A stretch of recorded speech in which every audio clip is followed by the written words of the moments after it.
The life of Hannah More is quite an extraordinary story that I think most of us knew very little about prior to reading your book. And so we thought, a good way to start might just be by you sort of describing the narrative arc of More's life, and maybe a bit about her personality as well. Sure. Well, the title of the book, or the subtitle, gives a lot away. It's a good structure. The Extraordinary Life of Hannah More, Poet, Reformer, Abolitionist. And she does have sort of those three major segments of her life. More was born in 1745 outside of Bristol, England, and she died, not to give anything away, but she died in 1833. So that she died at the age of 88, which is old now, let alone in the 18th and 19th century. So she did live a long life. She was born to an obscure, poor charity schoolmaster who taught boys in a charity school outside of Bristol. She was one of 5 girls, and because her father was a teacher, she and her sisters were able to receive an education far more advanced than most. Are you hearing me okay? Is my mic okay? Far more advanced than girls of really any class would have received. And Hannah herself, from a very early age, was very precocious. She was writing poetry at age 4, scribbling on every piece of paper that she could find, and advanced in Greek and Latin and mathematics far more than her father was comfortable, because girls weren't supposed to learn those subjects. So she did learn a little bit more than most girls would learn. Her sisters opened a school in Bristol. Bristol actually was thriving in that time period with a burgeoning middle class, a lot of commerce and trade, and of course all of that was growing out of the slave trade.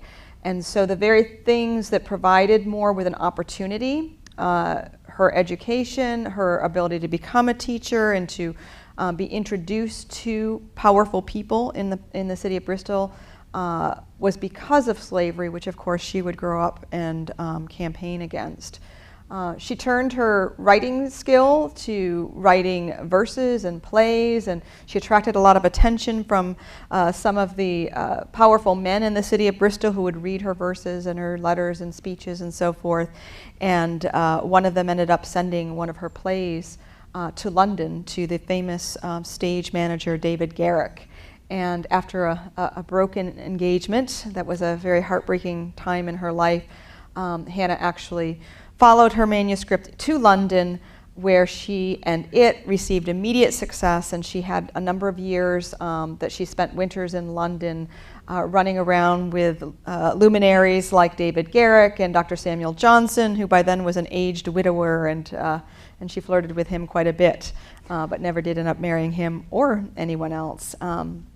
In 1780, More read a book by John Newton, the famous former slave ship captain and abolitionist. And that's when I mark what I think was at least one of her expressions of a personal faith in Christ and a conviction of Christianity.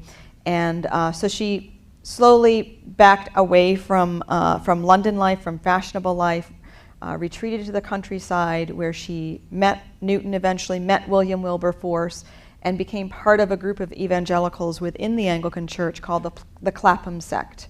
And they were leaders in the evangelical campaign against slavery, but also sought to enact a number of reforms across British society.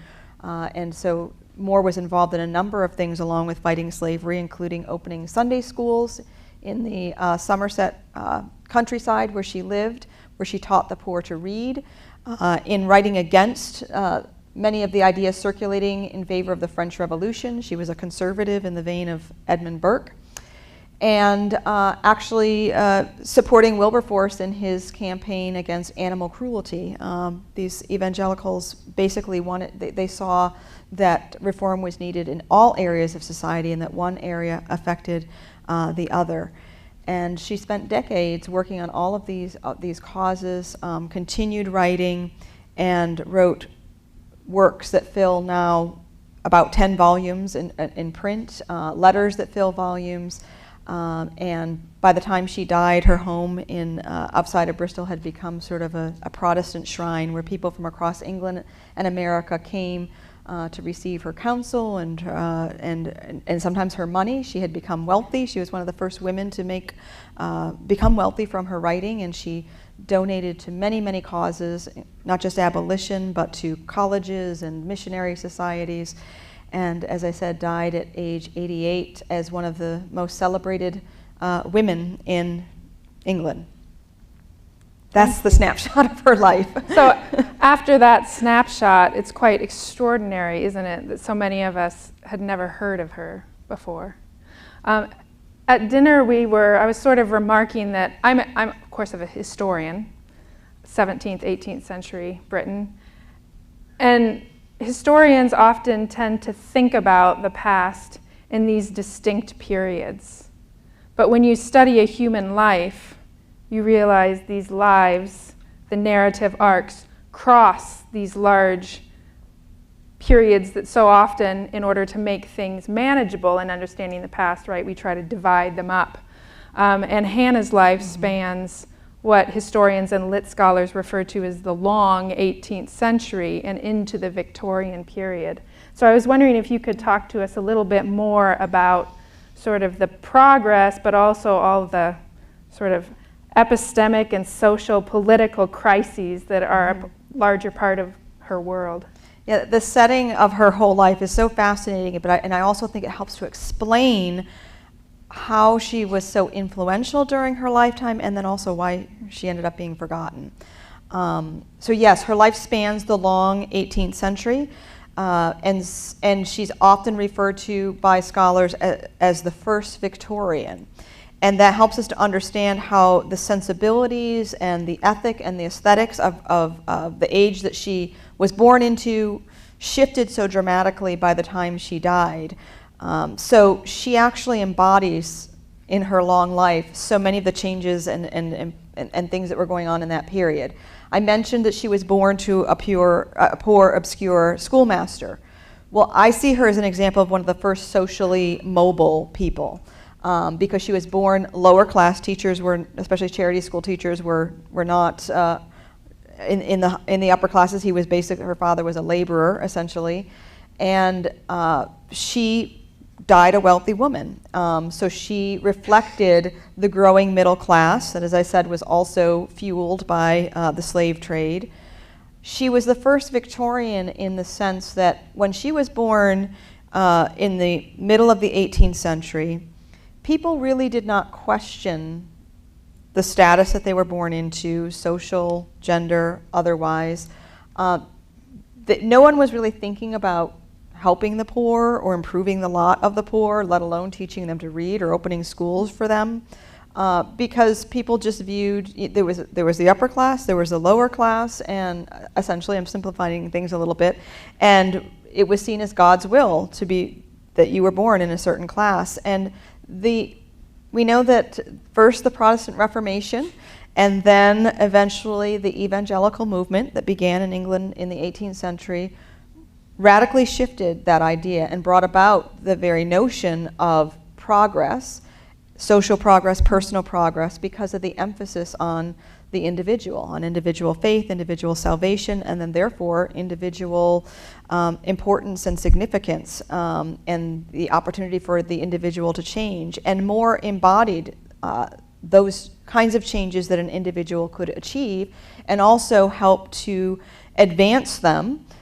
Yet she did that from a Christian foundation and even a politically conservative worldview, because while the French Revolution was brewing across the Channel and the American Revolution a little bit earlier, she did not believe in those kinds of revolutionary ideas, but she did believe that the gospel can change lives and that changed lives change society. And she was part of a group of evangelicals who believed the same thing. And so she's called the first Victorian because the things that we associate with the Victorian age if we think of just my field is literature, so if I think the Victorian age, I think of Charles Dickens, and I think of the kinds of social reforms that he was advocating for in his novels, helping orphans, helping the poor, and all of the injustices that were pervading British society. It was the evangelicals who helped to promote the idea that those kinds of changes could be made.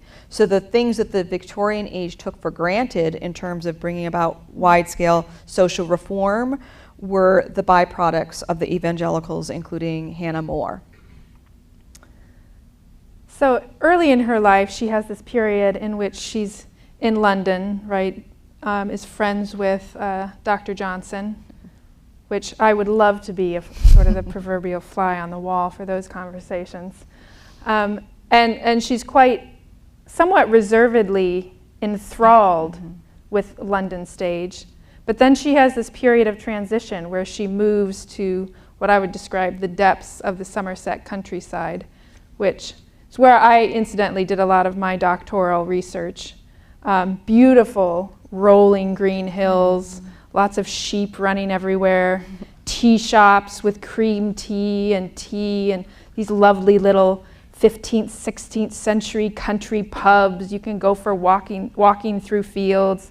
So it's a very pastoral, idyllic kind of setting, very different, right, than roaring, crowded London, but with its intoxicating stage plays and sort of fine, high life. Wondering if you could talk a little bit about that period of transition early in her life, and maybe what you think that was sort of all about. It's clear from the letters, the many letters she wrote home to her sisters, that More was very enthralled by London life early on. And she had every reason to be. She walked into the city, and the first time she met Samuel Johnson, he walked into his sitting room where she was waiting with his pet parrot on his shoulder, and he recited her own verses to her. And so they would attend dinner parties and literary clubs and just ran around London, and More, of course, as a blooming young writer, she enjoyed this. But she always had a conservative and moral and pious natural bent. And she also was kind of an imposter, kind of an outsider. She had learned her way and worked her way up to this class, so she never really felt like she fit in. Some of the other ladies were a bit scornful of her, and she often felt awkward, and she also just simply did not like the excesses of the fashion, of the nightlife, and so by the time Johnson died in 1785, and her close friend David Garrick, the stage manager, died just before that, she really had London had lost its luster for her, and so she returned to the countryside, and that is where Wilberforce came to visit her one day. She and her sister sent him off to view this beautiful scenery that we just talked about in Cheddar, the famous cliffs of Cheddar. And he came back talking about none of the beautiful sights that were in the town, but about the horrible conditions of the laboring classes and the poor. They were extremely impoverished and lived very brutal lives. And he came back and said, we've got to do something for the people of Cheddar. And so Hannah More, I mean, she really just turned her back on fashionable life and turned her life toward helping the poor, helping the slaves, and trying to convince the rich what their duty was. I think for me, one of the most illuminating and dynamic moments in your text is when you're talking about the relationship between More and Wilberforce, and how they both sort of, I guess we would say today, they both lived into their giftings, as to how they approach this problem of slavery. Could you speak more about how the different spheres they each operated in and how they sort of worked together? Well, of course, the famous story about Wilberforce is that shortly after he had his conversion, he was already a member of Parliament, and like many young Christians, upon being converted, he thought he should drop everything and go into full-time ministry, which we're all supposed to do, right? Anyway, And so he was really torn. He thought that he should leave Parliament, leave public life, and become a minister. And so, again, this is a famous story from his life. He knew the person that he wanted advice from was the old blind John Newton. But he was afraid to be seen going to Newton's house. And so he kind of lurked around in the dark until after it was late and knocked on Newton's door. And basically the story goes that Newton told him to stay in Parliament and fulfill his ministry there. So Wilberforce's first inclination was to leave public life in order to live life as a faithful Christian. Hannah's impulse also was to withdraw from fashionable life. And Wilberforce actually convinced her, along with actually John Wesley. There's a letter or a message. We don't have the letter, but we have a message in a letter sent from John Wesley to Hannah More that she could reach people that he couldn't, and she needed to keep writing. She needed to keep, because her works were very popular among the wealthy. And so the two of them, along with their fellow members of the Clapham sect, some of them had the gift of money. So they supported these projects and campaigns, and Hannah More had the gift of writing. And so she wrote a poem against slavery, she wrote tracts, and she wrote treatises. And so historians say that this group, the Clapham group, affected more change because of their small numbers than any other group in history. And I really believe it's because they supported one another in friendship and community and in faith, but they also really emphasized each one using his or her own gifts, not trying to get everyone to, because I have this gift, we should all do that. They supported one another and used their gifts to the maximum amount and accomplished a great deal of change. So when we think about someone writing a poem today as a way to speak into a public conversation about an institution like slavery, I don't know how much press a poem would get today. Could you talk a little bit about sort of maybe more the visibility of what she's writing? Right. Now, of course, this was a poetry reading age, right? So the 18th and 19th century. So more people were reading poetry. The other aspect of the poem that she published is that this was part of a strategy. So Wilberforce was scheduled to bring a piece of legislation to Parliament about the number of slaves that a ship could hold. It was, by the way, to use language about current controversies, it was an incremental measure. As opposed to a wholesale measure against abolition. It was an attempt to sort of, to reduce slavery by chipping away, legislating it, which is a controversy in itself of how to approach an evil like that. So it was time so that More's poem would release on the same day that Wilberforce was introducing his legislation. So the idea was to propose something politically, but at the same time that was coming out to try to reach the hearts of the general population who would read a poem like that. Far more people read then than today and read poetry. And her poetry was a very emotional poem. It was also it reflected Romanticism. It reflected neoclassical thinking. It was patriotic. It was religious. It basically covered every base that any possible reader would want covered in the poem. And More also wrote. She wrote a number of for 2 years. She produced tracts in a cheap tract repository that were aimed for poor readers who were newly literate. And that most literary scholars consider that to be her greatest contribution to literature are these tracts, because the art in them, in both the design and the language and the stories that are used, is so sophisticated and so effective. So, and thinking about it today, we wouldn't think about someone releasing a poem necessarily or a tract, but in the book, I compare the tracts that she wrote to today's blog posts. I mean, they're really the same thing. What she was doing was using the forms that were popular then, adapting them to her purpose, and not only adapting them, but actually improving on them and making them even better than they were. And they were some of the best-selling examples of the various genres she wrote in of the day. So Hannah More is not the only woman writing at this point in time. There are an increasing number of them. Another woman writing that you may have heard about in other classes, or perhaps not, that you should know about, is Mary Wollstonecraft, who wrote Vindication on the Rights of Women, and she's writing about the same time as Thomas Paine is writing about the rights of man as well. And as I was reading this text, sort of with my familiarity about Mary Wollstonecraft and Vindication, which comes out, I think, in, is it 1796, I think. 1796, I think. Something like that. Ish. Maybe. 1790s. Now I've lost my train of thought.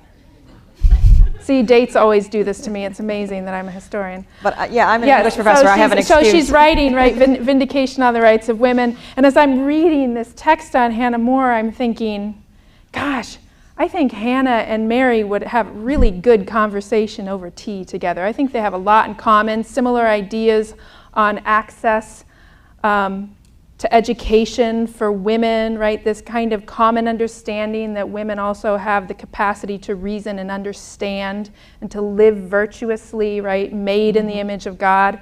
And then I get to this part of your book in which you talk about Mary Wollstonecraft and you talk about the fact that Hannah More actually is probably not a fan. Could you talk about what's going on there? Yeah, Hannah More was asked if she would read the Vindication, and she said she would not read it. And she said, I'm paraphrasing here, but it's pretty close. She said, to talk of the rights of women would be like talking about the rights of children. More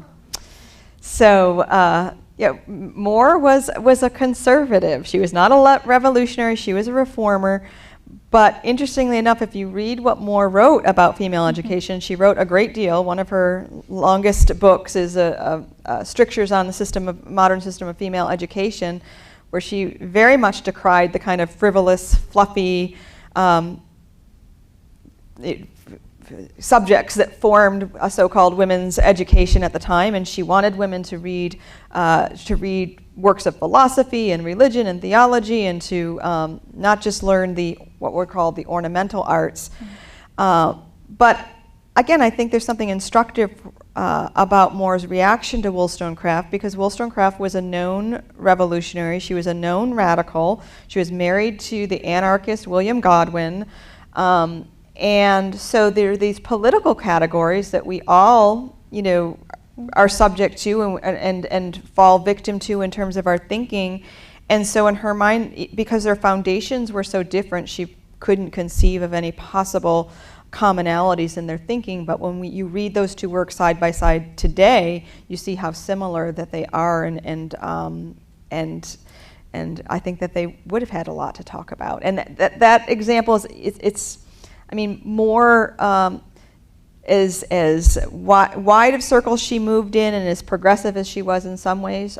She was conservative, and it's important for us to remember too that the kinds of ideals that we celebrate now that were part of the French Revolution, like equality and freedom, at the time were connected to atheism and sedition and treason, and so it was very difficult for people in that time to separate out some of those things that we might be able to support biblically today, because they were so enmeshed in these unbiblical and pagan ideas. And so it was hard for More and her fellow conservatives to see those distinctions that we can see better from in hindsight.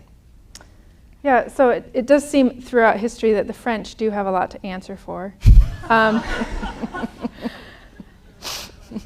Thinking about the French Revolution, and Hannah More sort of leads us, I think this might be a nice segue into talking about her ecclesiology and her theology, particularly this is going to be of interest to those of us in a Wesleyan Methodist background, and that is, it was illustrative to me of her personality, and the fact that while on the one hand she seems to have serious problems with Roman Catholic theology, and like a good Anglican doesn't think that Roman Catholics should be able to hold public office, right? Which they couldn't for several centuries, but by the time she's living, that sort of crept in.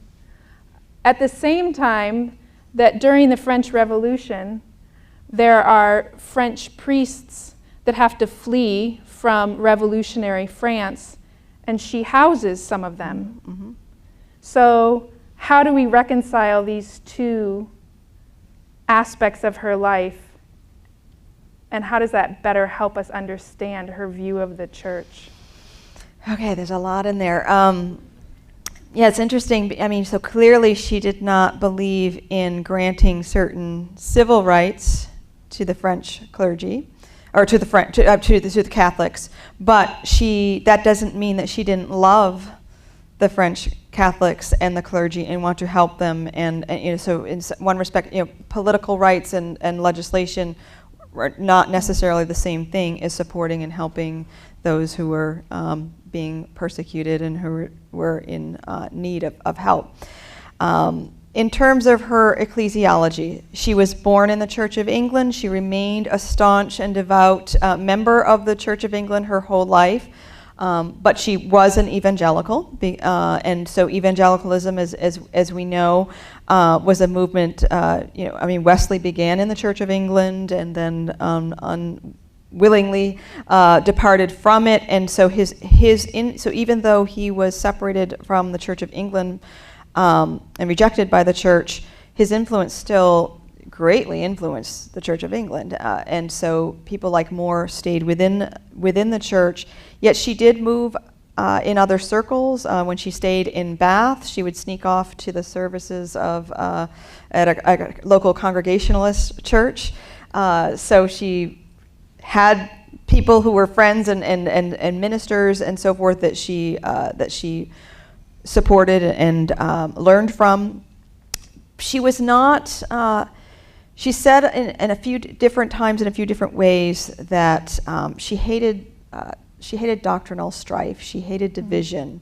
She said she called herself a Bible Christian, and it was very painful for her because although she loved the Church of England and stayed within it, but she did not consider she wasn't an exclusionist. She believed other people could be believers and be Christians, but it was very controversial for someone who had the support of the Church of England, as she did, to be seen as or actually be part of anything smacking of what was called Methodism at the time.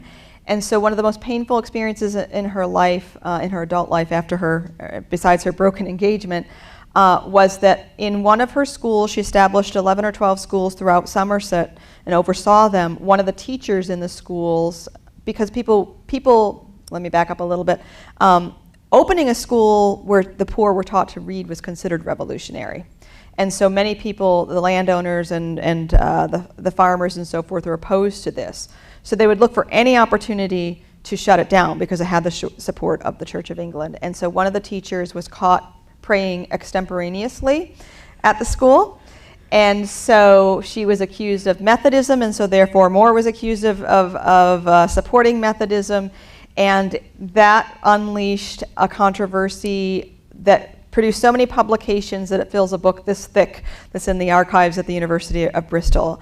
And More was devastated by this because it hit her at the heart of where she was. She was a committed Anglican, but she believed in these schools, and so many of the attacks against her were just excuses to try to they were excuses about other concerns, political concerns.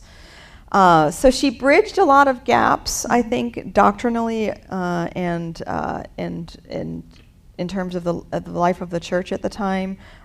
Yet she remained rooted in her identity as an Anglican. So how did you first come across her? And how did it, this is a short question with a long answer. How did you eventually come to write the book? Well, I was working on my dissertation in my PhD program and floundering for many years, as PhD students are wont to do. And I was planning on writing a thesis on Samuel Richardson, who was an earlier 18th century novel, and I was getting nowhere. And I had a meeting with one of my dissertation committee members on a Monday, and I had nothing to say at that meeting that was coming up, and I was really in a panic. And I did something I really hate to do, and that is I spent the Sunday before in prayer and fasting. Praying is okay, but fasting is really tough for me. And so that night, we had a blizzard that closed the school, which is very unusual in Buffalo, New York, for the school to close. So I thought, okay, thanks God. I was looking like for a dissertation topic, but instead you gave me snow. So I stayed home that day, and that is the day that I, in one of my many books and my stacks of books, came across this woman I had never heard of before called Hannah More. And so that day I stayed home and I read up on her, and I did my proposal on her. None of my committee members had ever heard of her. And then fast forward to the 2000s when a film called Amazing Grace came out about Wilberforce, and there I was watching it, and Hannah More was in it. And I said, other people know who Hannah More is. And I had always, when I finished my dissertation, I actually had been advised by one of my ad hoc committee members, who was an agnostic and a pragmatist philosopher. He really encouraged me. He said, when I was done, he said, you need to write a popular biography of this woman.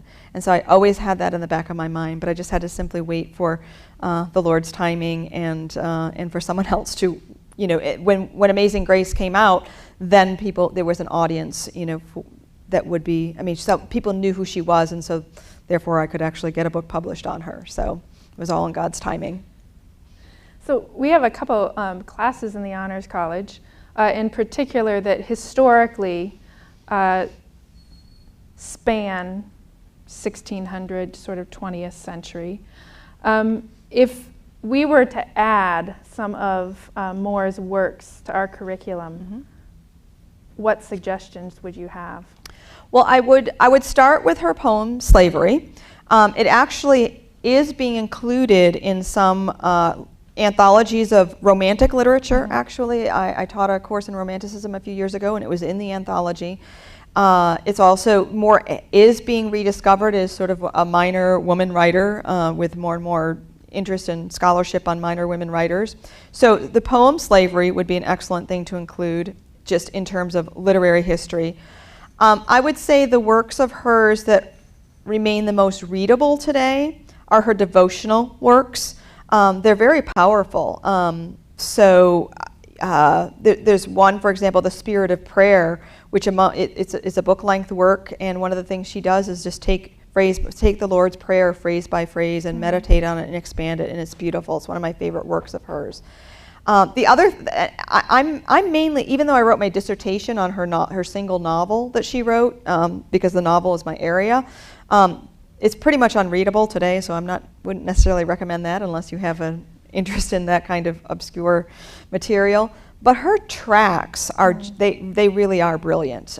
They're wonderful, lively stories, but they're also an excellent example of engaging the culture and doing it in a way that reaches the culture, because she wrote these stories at the level of the readers that she was trying to reach. They were ingenious. They're considered some of the first forms of serial publication at the time, because some of the stories would continue. The artwork on the covers, and by the way, I may have to do this someday. There is not a published collection of them, so that needs to be done. You can just find the text of some of them online, but or in antiquarian editions. But they are fascinating, fun reads filled with really important and still timely moral and religious lessons in them. So are you guys taking notes? You need to badger the professors, right, to include these texts. Yeah. So I know we're sort of getting into question time, but I'm going to have to take the prerogative to ask a final question. I don't know how many of you are aware of this, but Dr. Pryor has also spent a significant amount of time in her adult life working in the anti-abortion movement, and she's been quite a significant voice and presence in that. And the most recent edition of Christianity Today has an article by her that I encourage you all to read. That's very striking and I think really powerful. And so I talked to her earlier about as an author, and also in your own work as an activist, I think there was one paragraph towards the end of your article that struck me, having a kind of resonance with some of the conversations we've been having in classes about our neighbors and how do we love our neighbors, and reflections that you have had on your own work. So I just wanted to read this out and then ask her a question in relation to her life alongside Hannah's. And so this comes towards the end of her article, in which she is discussing sort of the essence of the entire abortion conflict. Right? Each age has its issues that are fought. She says this is the essence of this is recognizing the humanity of the other. The tragedy of the conflict is the failure of both sides to recognize the humanity, whether that of the abortionist or that of the nascent child.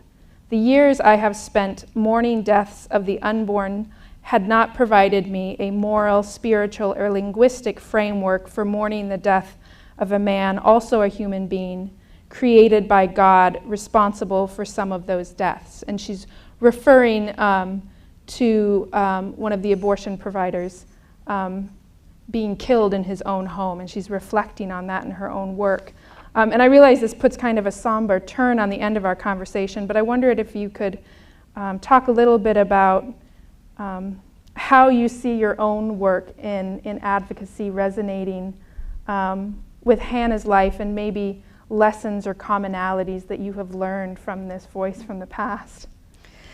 Well, one of the things that just struck me when I first began to look into Hannah's life and her work was how much she served as a bridge in a very divided society, a bridge between people of different denominations, a bridge between men and women, a bridge between rich and poor, a bridge between believer and non-believer. And it was very, very inspiring to me. Again, all of this has to do with when she was born and the station she was born into, and how God's providence pulled all those things together to allow her to be this kind of bridge. She was attacked viciously on various sides for being that bridge. She suffered terribly for it. She even though she was progressive, according to some people, she was taunted by others for being a bishop in petticoats, which meant that she, I mean, it was sort of a multiple insult, because it meant that she was, being a bishop she was being old religious fuddy-duddy on the one hand, but being a bishop in petticoats meant that she was transgressing for, what for her was a strict gender boundary that she would not have wanted to transgress. And so just being this bridge between it was a very divided society that she was born into and lived in, and yet she just kept on going on. And even though it hurt her, she often had to take to bed from illnesses that were brought on by the severe criticism that she got.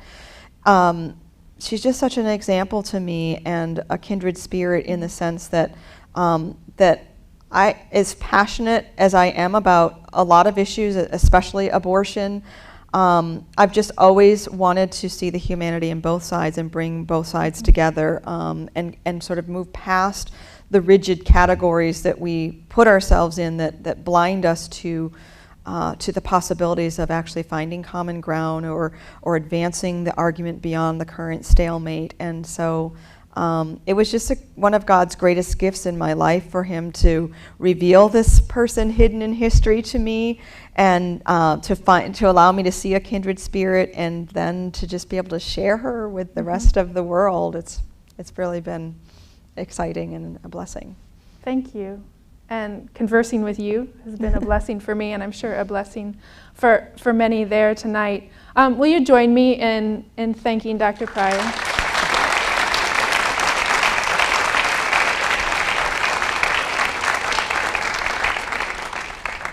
So I think we probably have sort of 15, 20 minutes for questions. Are these microphones turned on? Okay, so if you will approach either microphone. Be bold. I know many of you have excellent questions out there, and this is your chance. And please move to either of them, and we can sort of do, I think, as we have done in the past, maybe form some lines so we don't lose a lot of time waiting for people to crawl over each other. But go ahead and come up with your questions. And I teach honors classes at Liberty University, so I know what honors students do, and I know you won't. I know you won't be shy. Excellent story. And people can, as Jacqueline is up here, people can also start coming up and forming lines. They're very good. Excellent. Proactive. Okay. If I'm remembering correctly from your book, it talked about when she published her work, she chose to do it under like a male name. Am I remembering that correctly? I don't. There were some works she published anonymously, but not any under. Okay, and anonymously because she didn't want like people to know that it was her name. So I'm wondering, because you talked about her as a conservatist and how she wasn't like trying to revolutionize things. So I was wondering like how you would explain that, and in that sense, like publishing her works anonymously and why she chose to do that. Yes, okay, so there were really just a few of the early works, I believe, that she published anonymously. Most of the works that she, including the tracts that would be unsigned, most of those works, and I think this would be true of other writers in the time, they were such tumultuous political times, and also even the very idea of the author or the birth of the author didn't really take place as we understand authors until the 18th century. So authorship was not viewed then as it was now. So it was common for many people to write things anonymously or using a pseudonym simply because it was more of an idea-driven culture than a celebrity-driven culture. So people wanted to promote ideas, whether they were political ideas or religious ideas, and were a lot less interested in celebrity as we too often are today. And the other thing is that even publishing operated differently at that time. Printers or publishers bought manuscripts from authors, and there weren't such things as royalties and so forth. And so there was not even that monetary incentive to have your name out there because the printer just simply paid for the work. And he knew who you were and would pay you for as much as he wanted to pay you, and so you were paid in full. And so for multiple reasons, political and simply practical in terms of how publishing worked at that time, there wasn't as much of a reason to have your name out there. Thank you. Good question. Yeah, if we alternate, that'll. Okay, so you were talking about how she was an abolitionist, but she was also a conservatist. So my question is, was abolition Hannah More's end goal, or did she pursue beyond that equal rights? Or did she recognize that people weren't ready for equal rights, they first had to go through abolition? That's a very good question. I would say for More and the fellow evangelicals in the Clapham sect, they weren't really thinking about equal rights, and if they were, I think they were still too busy. They were thinking about the French Revolution and what that meant. But they were, they saw barbarism for what it was, and they saw that barbaric behavior dehumanized the people who were committing it, and so I think that's also why they opposed, why they promoted animal welfare. They thought that when a human being tortures an animal, that hurts the human being who's doing it. So the underlying virtue that was the consistent thread woven across all of their reform efforts was benevolence. So benevolence was a high value then, and it meant simply that you would not wish ill for a fellow creature. And so it was a much more humanistic, a broader virtue than the political idea of equal rights. So I don't think that they would have used the language of equal rights. They would have used the language of benevolence and duty and goodwill. Thank you. Good question. Okay.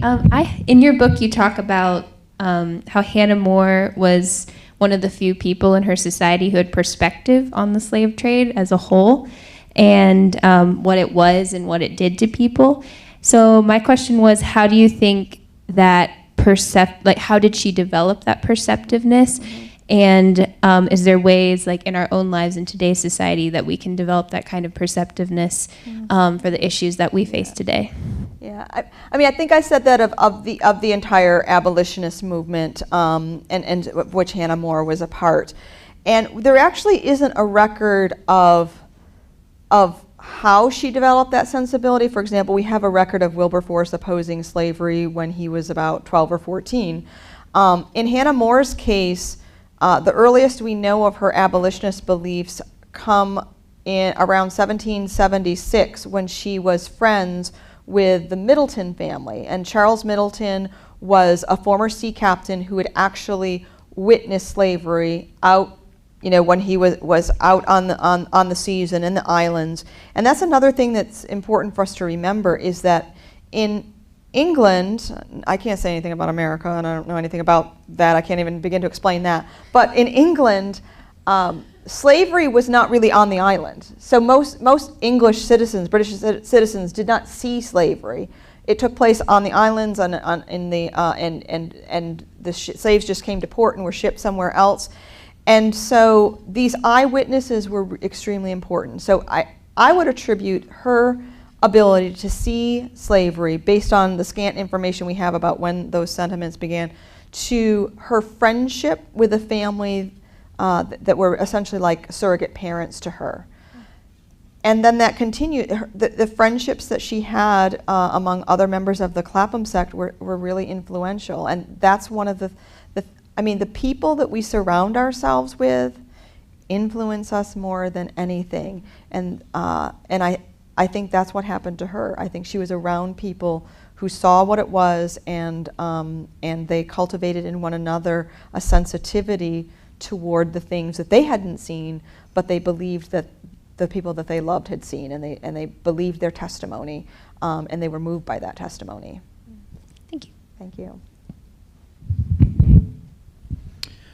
So in the middle passages of your book, you mentioned her multifaceted campaign that had listed preachers, poets, and parliamentarians, and kind of the brilliant nature of that strategy, and that poets are the unacknowledged legislators of the world. Mm-hmm. How would you say the landscape of culture has changed, I guess, globally, as far as the efficacy of such a campaign today?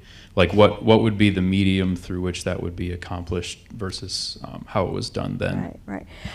Yeah, I think we could still use that as a great paradigm. We need to use the poets, and I think if we define poets a little bit more broadly, we understand that popular music is a form of poetry, right?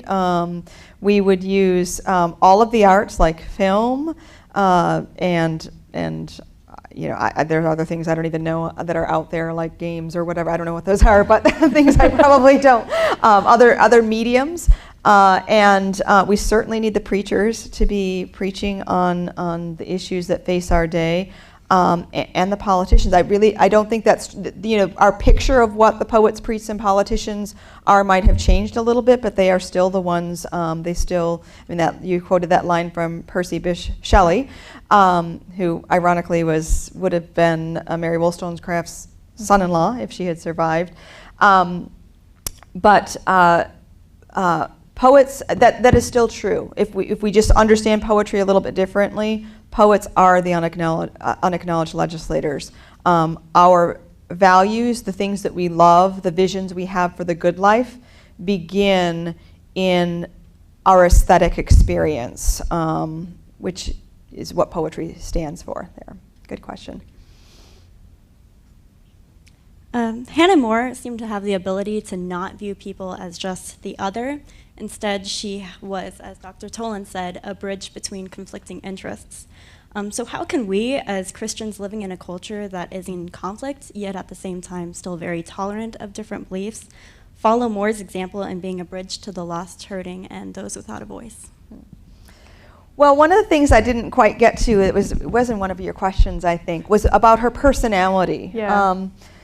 Moore she was witty, and she was funny, and she was personable.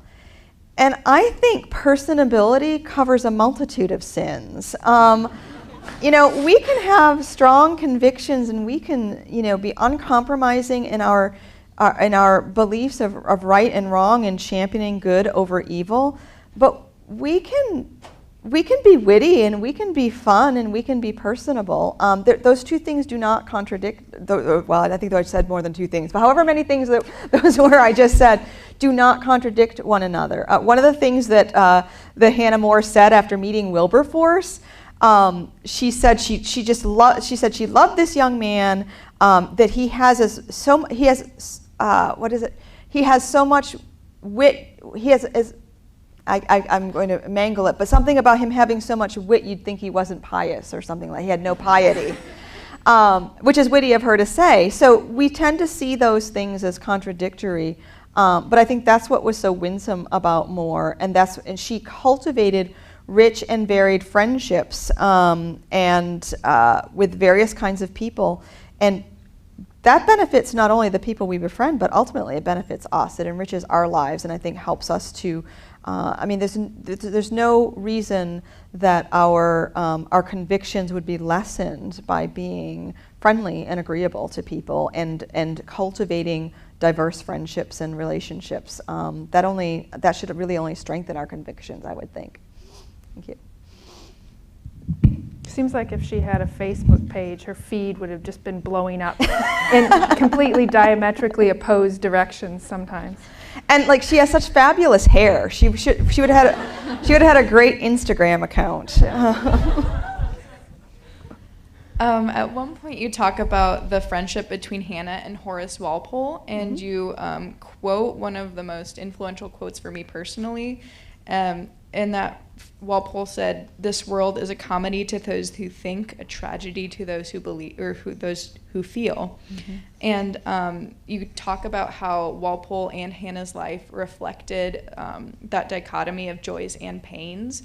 So how do you think the world and like Christianity today might be different if Hannah had not gone through the joys and pains that she had early in her life?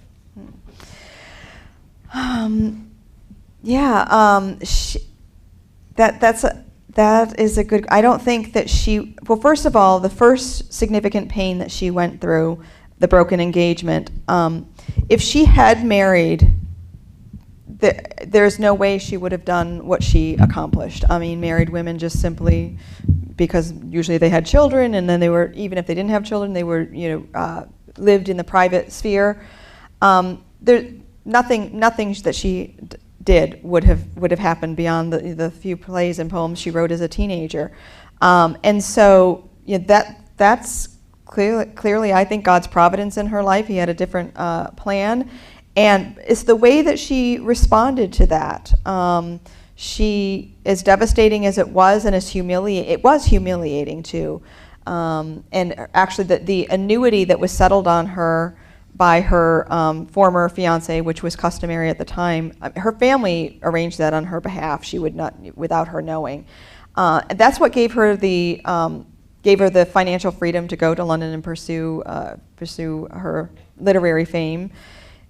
And I mean, we can just look at that pivotal moment in her life and say that if that had not happened, if she hadn't suffered that pain, then none of the other things would have happened. And that should be a great comfort and solace to all of us. It doesn't even necessarily have to be a painful event, but if we believe in a God who is active in our lives and who is working to accomplish things, even if we don't make, we make one decision, He can still bring things around and use us for such a time as He has called us to, and in such a place as He's called us to.